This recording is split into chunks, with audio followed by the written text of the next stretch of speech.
Saya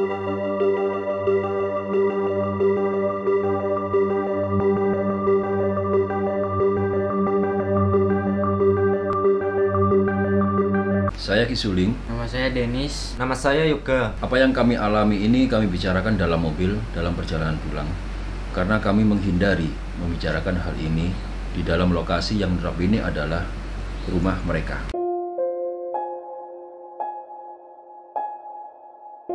Sabtu 26 September 2020. Saya mendampingi beberapa milenial mendaki sebuah bukit yang cukup tenar bagi pendaki di Jawa Timur. Setelah puas menikmati alam dan kabut birunya, kami turun dari puncak pada pukul 4:30 sore. Tidak ada yang istimewa selama proses turun ini, selain kami bertemu dengan 2 tenda pendaki di atas pos 3, kemudian menyapa 6 pendaki dari Sidoarjo dan Surabaya yang baru naik dan membicarakan, dan kami juga sempat membicarakan alur sungai dan gua yang terlihat eksotis dari jauh. Memang alur sungai dan gua tadi itu menjadi pembicaraan yang cukup seru di antara kami. Bahkan ada rencana akan menanyakan di base camp pendakian. Umpamanya misalnya kita bisakah menelusuri alur sungai dan gua itu tadi. Setelah istirahat agak lama di pos 1, kami lanjut jalan. Saya pas di pos 1 itu seperti merasa ada yang aneh. Saya mencium aroma dupa. Formasinya adalah saya sebagai leader, kemudian di belakang saya adalah Koko, di belakangnya adalah Jen, dan Yoga di bagian sweeper. Dan saat itu kami semua sudah mulai menyalakan senter. Saya dari senter HP, Koko dari senter lampu syuting yang low break waktu itu setelahnya. Sementara Denis dan Yoga, mereka menggunakan headlamp dengan sinar bentuknya bulat. Nah, sekitar 50 meter saat itu Koko merasa ada benda yang menyambar di atas kepala. Di saat yang bersamaan saya mulai mencium aroma dupa. Selepas pos 1, jarak 50 langkah, saya mencium aroma dupa. Lalu saya merasakan ada yang mengikuti saya di belakang. Saya pas di pos 1 itu seperti merasa ada yang aneh, seperti ada yang narik lah. Heran saya. Saat itu hanya ada kami di apit jurang kanan kiri dan tidak ada angin. Tapi kok bau dupa cukup menyengat, sangat menyengat juga aromanya. Hingga 20 langkah saya masih mencium aroma itu. Dan jalan terlihat samar-samar pada jam 5:30 sore. Kayak perasaannya itu beda aja dari pos 3 nurun ke pos 1, kayak masih aman-aman aja. Setelah ngelewatin pos 1 tuh kayak ngerasa ada yang ngikutin. Saya mendengar suara sebanyak 2 kali. Ada sebuah yang sampai sekarang masih saya ingat. Saya merasa ada suara atau perasaan yang intinya mengatakan, yang genap akan diganjilkan, yang ganjil akan digenapkan. Ini cukup menimbulkan tanda tanya bagi saya. Apa maksud dari suara itu? Yang genap akan diganjilkan dan yang ganjil akan digenapkan. Pengalaman saya, mitos pendakian biasanya menghindari jumlah ganjil. Sekali lagi menghindari jumlah ganjil. Sementara jumlah kami itu hanya 4 orang, genap, dan masih ada perasaan akan diganjilkan. Intinya dipermasalahkan. Tapi diakui apa tidak, saya sadar saat itu bahwa jumlah anggota kami sebenarnya bertambah. Senternya yang dari belakang itu semakin terang. Lalu saya tanya Denis, apakah dia mengatakan sesuatu? Tapi Denis menjawab tidak. Langkah kaki di belakang juga semakin berat. Jumlah anggota kami bertambah. Jumlah kami 4 orang dan akan diganjilkan. Mau noleh ke belakang penasaran gitu, cuman ada yang nahan gitu. Telinga kanan saya ada yang mencolek 2 kali. Lalu saya diam saja. Mau ngomong juga kayak susah, ada yang tahan. Belakangan saya tahu kalau yang dimaksud adalah mengurangi jumlah rombongan kami. Setelah beberapa kaki berjalan gitu, saya sempat terpleset, untungnya nggak jatuh. Kisuling dan Koko bergantian mengabsen kami. Kembali ke dupa tadi,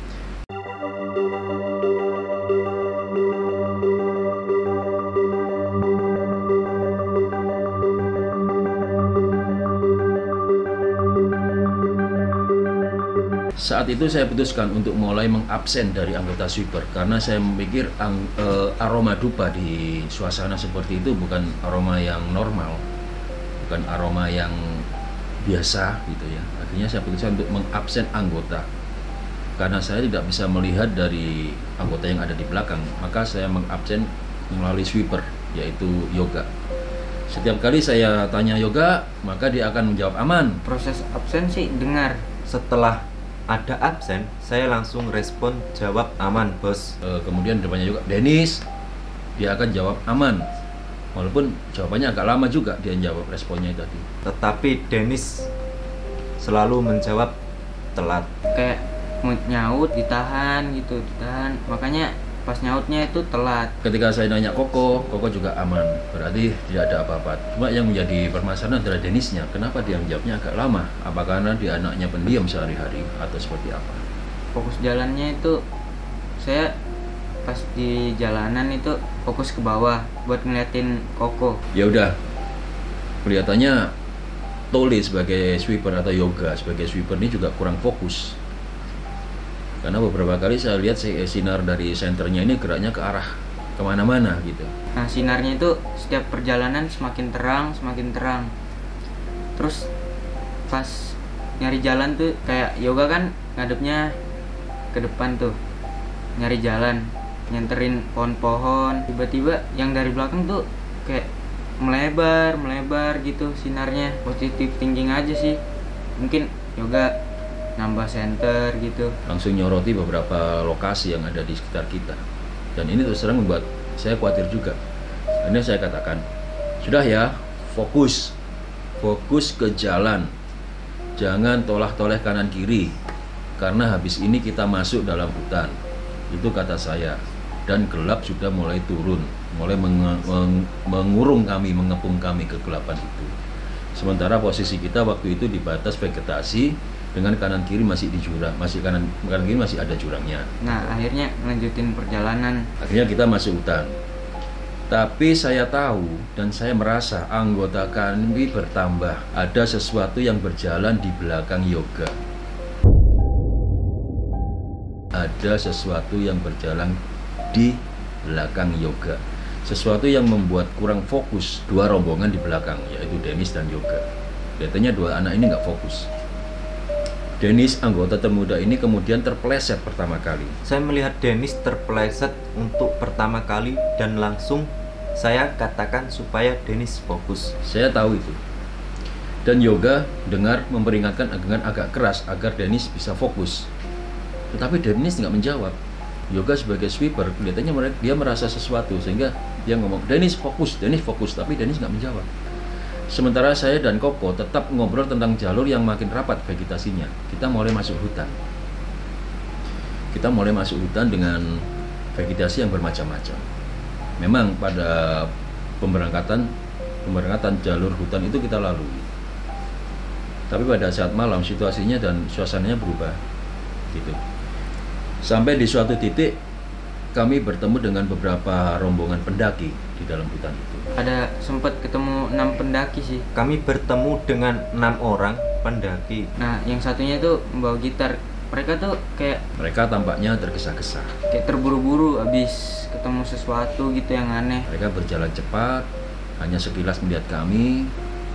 Kemudian yang jawab cuma hanya sekitar 2 atau 4 orang, sementara yang lainnya tidak menjawab. Sepertinya 2 orang diantaranya pandangannya kosong. Apakah mereka berbuat itu karena mereka mengetahui sesuatu tentang hutan ini? Lalu saya ragu, apakah sebelumnya mereka mengalami sesuatu sebelum bertemu kami gitu ya? Mengalami sesuatu atau bertemu sesuatu dalam hutan ini, dalam keberangkatannya? Mereka sebenarnya 4 atau 6 orang. Dan mereka berjalan hampir tanpa melihat siapa kami. Di suatu titik dengan isyarat saya, tangan saya menghentikan tim karena ada sesuatu berwarna putih sebesar lengan itu melintang di jalan. Saya khawatir itu ular. Disuling meminta saya ke depan untuk melihat jalur karena yang pakai headlamp adalah saya. Makanya saya minta Yoga untuk maju untuk menerangi objek yang saya anggap ular itu. Sekaligus untuk orientasi di medan sebentar. Orientasi di sekeliling lingkungan sebentar. Ternyata itu adalah akar pohon. Nah, saat Yoga maju, saya merasakan ganjil seperti tidak biasa. saya melihat ada sinar di belakang saya. Tetapi saya merasa ada sinar asing yang menerangi kita dari belakang. Ini anehnya. Seandainya Yoga maju, seharusnya sinar di belakang saya itu berkurang. Center dari atas. Satu gitu lagi ngelambai-ngelambai. Karena satu sumber cahaya sudah ada di depan saya. Tetapi ini enggak. Sinar itu tetap. Masih tetap frekuensinya dengan tingkat terang yang sama. Sangat terang malah. Itu yang sampai saat ini kita tidak tahu. Setelah Yoga kembali ke posisinya di belakang, saya mendengar Yoga bertanya pada Dennis, apakah dia mengatakan sesuatu. Dennis menyangkal. Tapi Yoga ngotot kalau mendengar sesuatu. Saya panggil Dennis dan dia menjawab dengan nada agak keras. Padahal sehari-harinya Dennis tidak seperti itu. Apakah yang menjawab saat itu adalah Dennis? Tapi menurut saya bukan. Tetapi yang menjawab adalah sosok itu tadi. Sampai kemudian Koko melerai dan kembali ke jalan dan meminta untuk membahas hal itu di mobil nanti waktu perjalanan pulang. Kami berjalan dengan sangat lambat karena sambil berorientasi ke jalur turun di sebelah kanan. Saat itu Yoga terdengar batuk-batuk sambil mengeram berkali-kali. Saya batuk dan geram karena sepertinya ada yang sesuatu yang akan memasuki. Saya masih ingat dia bilang gitu.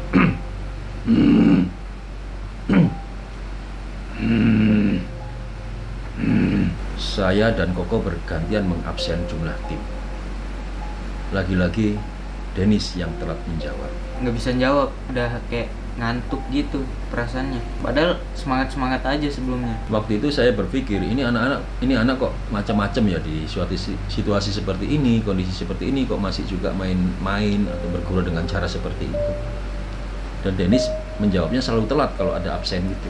Pas udah ngelewatin pos 1 itu ngerasanya beda banget. Dennis ini anaknya memang pendiam dan pemalu. Perjalanan turun itu hampir tidak terdengar suaranya selain menjawab absen yang selalu telat. Dan Yoga masih juga terdengar mengeram-ngeram. Terus terang saya khawatir kalau mereka berdua di belakang itu mengalami sebuah interaksi yang bersifat mistis. Kalau satu orang mungkin saya bisa nangan, tapi kalau dengan dua orang sekaligus di tempat seperti itu, ini tentu butuh sebuah kerja keras yang lumayan juga. Sampai kemudian secara samar-samar kami melihat bahwa jalur ke turun itu ada di sebelah kanan. Pelan-pelan kami melihat, oh ya memang jalur itu turun. Makanya kita turun. Saat masih di atas, kami melihat ada satu sinar kecil dari bawah. Berarti ada pendaki yang naik.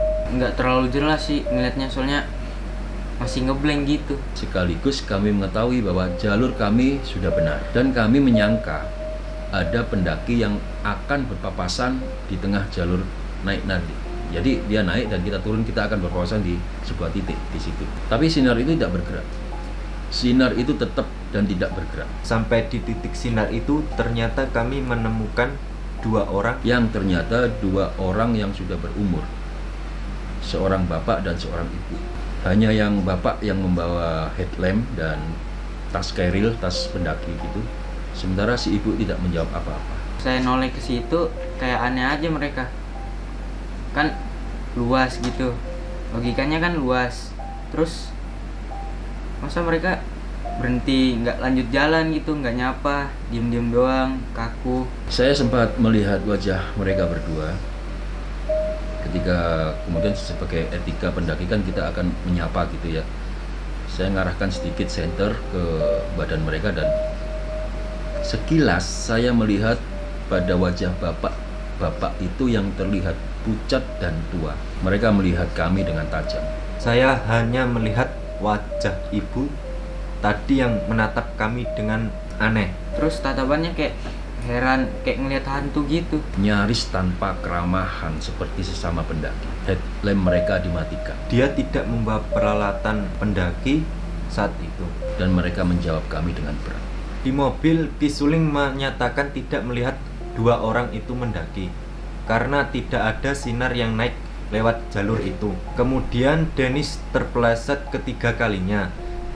Itu membuat saya khawatir karena sekarang dua sosok itu menggapit saya. Nah itu keplesetan ketiga udah mulai itu sih, semakin lemes. Badan juga udah mulai kayak melayang, pikiran udah kayak ketarik-tarik. Saya pengen ngabarin ke tim, cuman kayak ditahan gitu. Yang lain ngingetin buat istighfar, fokus, ngobrol. Kalau nggak ngobrol mungkin udah nggak sadar itu. Pas turunan terakhir tuh udah ngelihat ada lampu-lampu base camp awal. Nah itu udah mulai agak enakan. Saya merasa lega setelah melihat lampu pos perizinan pendakian. Pesan-pesannya sih bakalan ngelanjutin, soalnya seru gitu, ada cerita-cerita yang kayak gini, pengalaman baru, terus puas gitu ngeliat pemandangan di atas. Mungkin persiapannya dimatengin lah. Saya senang karena dapat melihat keindahan alam dan berkenalan dengan beberapa orang. Mental sama fisiknya juga disiapin. Masalah mistis memang ada di mana saja. Mungkin kedepannya harus menyiapkan diri dan mentalnya.